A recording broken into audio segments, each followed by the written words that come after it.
ഫാമിലെ വർക്കുകൾ നമ്മൾ സ്റ്റാർട്ട് ചെയ്തിട്ട് ഏകദേശം ഇപ്പോൾ 1.5 മാസത്തോളമായി.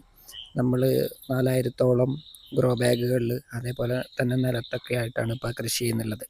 നമ്മളൊരു 2500-3000-ഓളം ഗ്രോ ബാഗുകളിൽ തുടങ്ങിയ കൃഷിയാണ്. പക്ഷേ അതിപ്പോൾ വിപുലീകരിച്ചിട്ട് കുറേ ഏരിയയായി മാറിക്കഴിഞ്ഞു.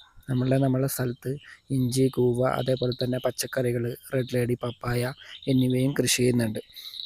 അപ്പോൾ ഇത്രയും സ്ഥലത്ത് നമ്മൾ പോട്ടിംഗ് മിക്സ്ചർ അല്ലെങ്കിൽ സ്ഥലം ഒരുക്കുന്ന സമയത്ത് നമ്മൾ വളങ്ങളും അതേപോലെ തന്നെ ചകിരിപ്പൊടികളൊക്കെ ആനുപാതികമായിട്ട്, അതായത് 1:1:1 എന്ന തോതിലാണ് നമ്മൾ ചെയ്തിട്ടുള്ളത്.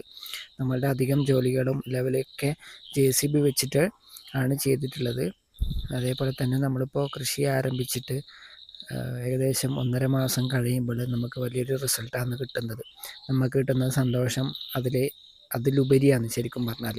അതായത് നമ്മളിപ്പോൾ ഒരു വിത്ത് നട്ട് അത് മുളച്ച് വരുമ്പോൾ കിട്ടുന്നത്, അതേപോലെ തന്നെ അത് വളരുമ്പോൾ ഉണ്ടാകുന്നത്, അതേപോലെ തന്നെ അതിലൊരു പൂവ് വരുമ്പോൾ, അതിലൊരു കായ ഉണ്ടാകുമ്പോൾ കിട്ടുന്ന ഒരു ലഹരി എന്ന് പറയുന്നത് അത് ഏറ്റവും വലുതാണ് ശരിക്കും പറഞ്ഞാൽ.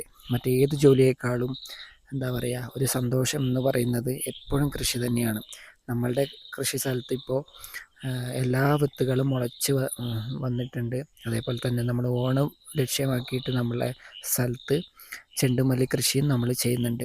ചീര ഒക്കെ അത്യാവശ്യം നന്നായിട്ട് വലിപ്പം വെച്ചിട്ട് തുടങ്ങിയിട്ടുണ്ട്.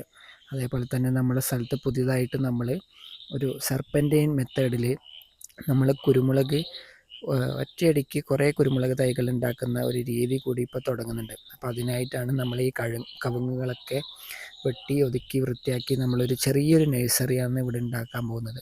അപ്പോൾ ഇതിൻ്റെ അപ്ഡേറ്റുകൾ കൂടുതലായിട്ട് നിങ്ങൾക്ക് മുമ്പിൽ തരാം. അപ്പോൾ ഇതൊക്കെയാണ് നമ്മളുടെ കൃഷി സ്ഥലത്ത് നടക്കുന്ന ഏറ്റവും പുതിയ ജോലികൾ എന്ന് പറഞ്ഞാൽ. അപ്പോൾ നമ്മൾ മുമ്പ് നട്ട 10 മണി പൂക്കളൊക്കെ എന്താ പറയുക, പൂക്കളായിട്ടുണ്ട്. അപ്പോൾ ചെറിയ കമ്പുകൾ നട്ടിട്ടാണ് നമ്മളിത് തുടങ്ങിയത്. അപ്പോൾ കൂടുതൽ കാഴ്ചകളായിട്ട് വീണ്ടും